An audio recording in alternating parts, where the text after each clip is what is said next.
ऐसी पर्सनालिटी से आपकी मुलाकात कराने जा रहे हैं जो जहाँ भी शोषण अत्याचार हो या कहीं पे भी इस तरीके का विरोधाभास दिखाई दे जो जनता के हित में ना हो, उन सारे मुद्दों पर बेबाकी के साथ अपनी राय रखने वाले ये व्यक्ति हैं।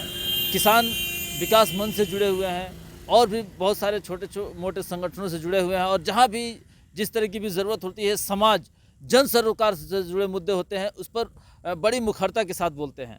आइए हम लोग आज इनसे बात करते हैं। जैसा कि देश की दशा और दिशा की बात कही जाए तो आप बोलने से थोड़ा भी हिचकिचाते नहीं हैं। देखिए, डर नहीं लगता है क्या आपको? देखिए, डर की बात जो करते हैं, अगर आप डरिएगा, शिक्षित अगर डरने लगे तो डराने वाले तो अशिक्षित है ये हैं समाज में।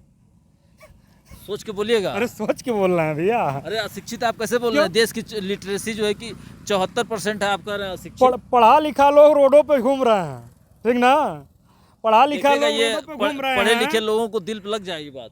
कहा तो रहे, पढ़े लिखे लोग रोडों पे घूम रहे हैं और अशिक्षित जो है कि शासन में बैठ कर हमारे ऊपर जो है कि हमारे भविष्य का निर्धारण करते हैं। जरा सोचिएगा, पीएचडी किया हुआ व्यक्ति रोजगार मांगने के लिए रोडों पर भटक रहा है, जो कक्षा 4 पढ़ा है कि नहीं पढ़ा है वो हमारे तकदीर का जो है कि तकदीर हमारा लिख रहा है। यही तो लोकतंत्र की ताकत है। क्या लोकतंत्र की ताकत है? कि पढ़ा लिखा भी व्यक्ति संसद भवन में जा सकता है और अशिक्षित व्यक्ति भी संसद में जा सकता है।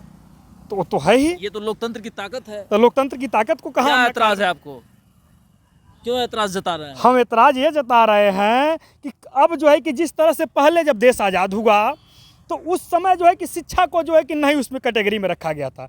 अब जरा आप सोच लो कि एक मास्टर बनने के लिए बीएड करना जरूरी है, उसके बाद टेट क्वालिफाइड करते हो तो आप टीचर बनते हो, डॉक्टर अब तो सुपर टेट भी करना पड़ रहा है। हाँ, अब सुपर टेट भी कर रहे हो, उसके बाद भी नौकरी उत्तर प्रदेश में नहीं है। 5 साल से नौकरी विहीन है बच्चे। नहीं भाई, मुख्यमंत्री ने 2 लाख लोगों को रोजगार दिया है। 5 साल में एक भी टीचर की भर्ती हो गई हो तो आप बतला दो।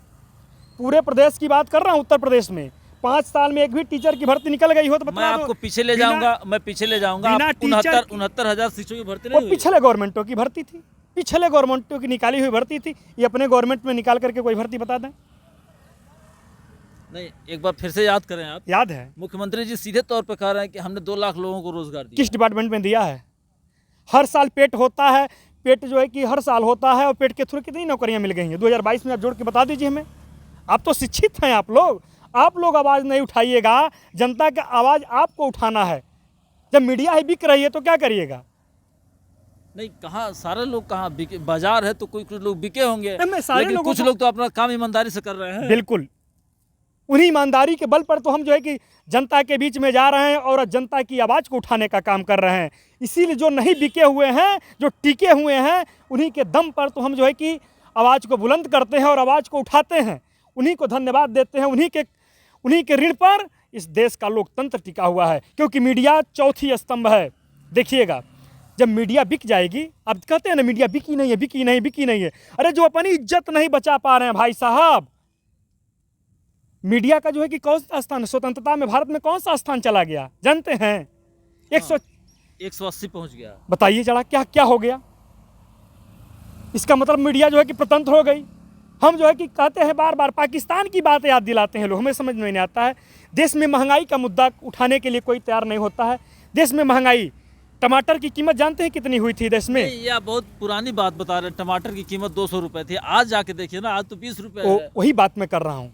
टमाटर की कीमत क्यों जो है कि 300 रुपये किलो हो गई थी? सिलेंडर भी घट के 200 रुपये डाउन हो गया। हमें एक चीज़ तो बता लेने दीजिए, जिस टमाटर की कीमत 300 रुपये किलो हो गई जानते हैं, उसी टमाटर को अगर पाकिस्तान में बेचा जाता तो जानते कितनी हो जाती? 3 तरीके 900 रुपया किलो।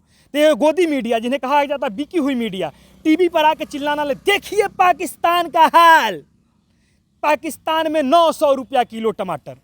हमारे देश का मैं बताना चाहता हूँ देश के पढ़े लिखे लोगों को कि इंडिया का 1 रुपया पाकिस्तान में लेकर जाइएगा तो 3 रुपया होता है। नेपाल का 1 रुपया लेकर पाकिस्तान में जाइएगा तो 2 रुपया होता है। अब मीडिया वाले क्या दिखलाते हैं? पाकिस्तान में महंगाई की मार। अरे यार, गजब बात करते हो। पाकिस्तान में टमाटर 200 रुपया किलो, 200 में 3 का भाग दे दीजिए, कितना होता है?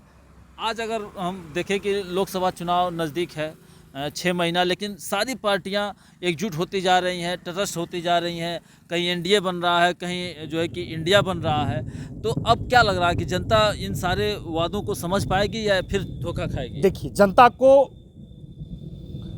इस बार जनता जाग चुकी है, जनता रोजगार देने वालों के पक्ष में है, वैसे के पक्ष में नहीं। देखिए नेता क्या होता है, पिछली बार रोजगार का वादा 2 करोड़ रोजगार का वादा कर दिए, रोजगार कितना दिए? बाद में 2014 का वादा था, मैं याद दिलाऊंगा, 2014 का वादा था और 2019 तक नहीं पूरा हुआ, लेकिन फिर भी तो वो दोबारा सत्ता में आए, उसी जनता ने लाया उनको, तो कहीं ना कहीं विश्वास तो था ना। देखिए सत्ता में आना जनता का उम्मीद होती है कि एक बार हम उसको सत्ता में लाए, हो सके तो 5 साल में उसकी योजना न बन पाई हो, अगले पंचवर्षीय योजना में अपनी योजना बना करके वो काम कर लें। तो लेकिन दोबारा एक बार और चांस देना चाहिए। अरे जब 10 साल में नहीं कर पाया तो अच्छा। फिर बच्चा अभी बड़ा हो रहा है। अच्छा, धीरे धीरे बड़ा हो रहा है। हाँ। विकास बड़ा हो रहा है। विकास बड़ा हो रहा क्या है। बात करते हो आप लोग भाई, 5 साल में आप विकास कर ही नहीं पाए, 5 साल में और करोगे?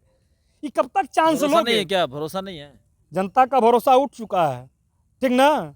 अब जनता का भरोसा बार बार नहीं होता है। क्या लगता है, एनडीए भारी पड़ेगा कि इंडिया भारी पड़ेगा? देखिए देश के मुद्दा जो है कि महंगाई पर जो बात करेगा, जो रोजगार पे बात करेगा, जो शिक्षा पर बात करेगा, वो आगे जाएगा। तो शिक्षा तो लोग कह रहे हैं बहुत महंगी हो गई है। वही चीज़ मैं बता रहा हूँ ना, अब धर्म की राजनीति खत्म हो रही है और धर्म के नाम पर वोट मांगने वाले को मैं देश के लोगों से अपील करना चाहता हूँ कि जो है कि धर्म के, किसी भी धर्म के नाम पर वोट मांगने वालों को आप वोट मत दो। जो विकास करके दिखलाए, 10 साल का विकास लेकर के जनता के बीच में जाइए। आप कितने लोगों को रोजगार दे दिए हैं? क्या MBA करके, बीटेक करके? अब हमने देखा होगा कि रोडों पर लोग ठेला लगाकर घूम रहे थे, MBA चाय वाला। अरे यार, MBA करके जब चाय बेच रहा है तो उसे चाय बेचने के लिए MBA किया है वो? क्या बात करते हो आप? रोजगार नहीं दे पा रहे हो तब ना वो चाय बेच रहा है, और आप कह रहे हो कि जो है कि चाय बेचने वाला जो है कि रोजगार में है।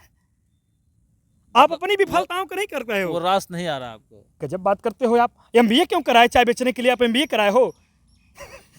क्या बात करते हो आप? सोच लीजिएगा। देश के लिए आप कहाँ देश को लेके जा रहे हो? जब देखो तब हिंदू मुसलमान, हिंदू मुसलमान। अरे हिंदू मुसलमान से ऊपर निकलो यार। मैं बार बार कहता हूँ मीडिया के चैनल के माध्यम से, आप लोगों के माध्यम से, कि मंदिर और मस्जिद के नाम पर वो लड़ें जो मंदिर और मस्जिद का खाते हैं। हम तो अपनी मेहनत और कर्म का खाते हैं।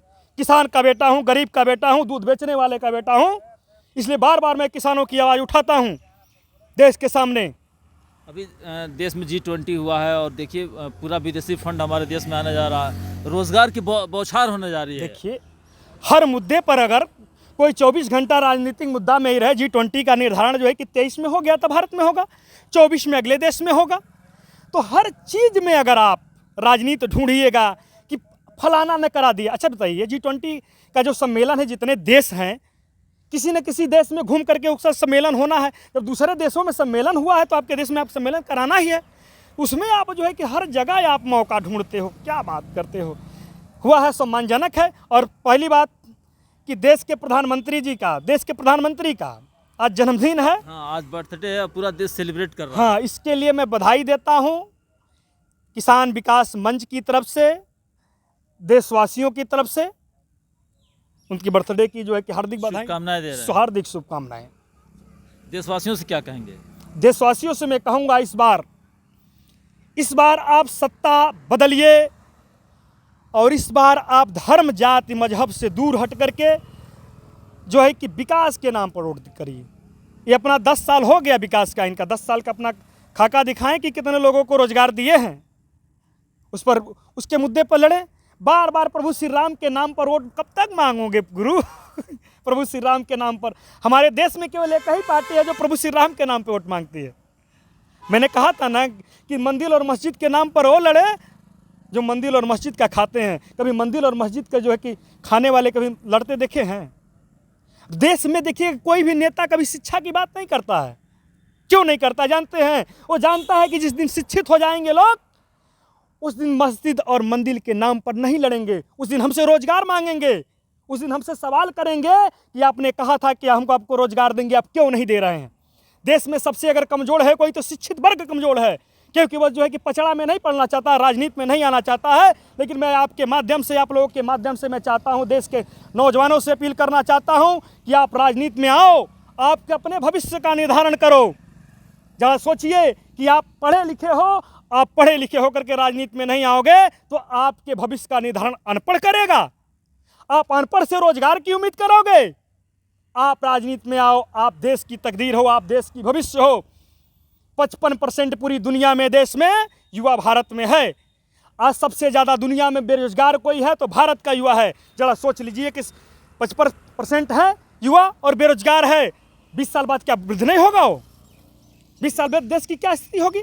चैनल से बात करने के लिए बहुत बहुत धन्यवाद। ये रहे हमारे साथ क्रांतिकारी युवा और व्यक्तित्व के बड़े धनी हैं, क्योंकि जिस तरीके से मुखरता और तत्परता के साथ अपनी बात रखते हैं, निश्चित तौर पर जो जनमानस आज का युवा है वो इनकी बातों को सोचे समझे, तभी एक स्वस्थ नागरिक, स्वस्थ मस्तिष्क का नागरिक ही एक स्वस्थ देश का निर्माण कर सकता है।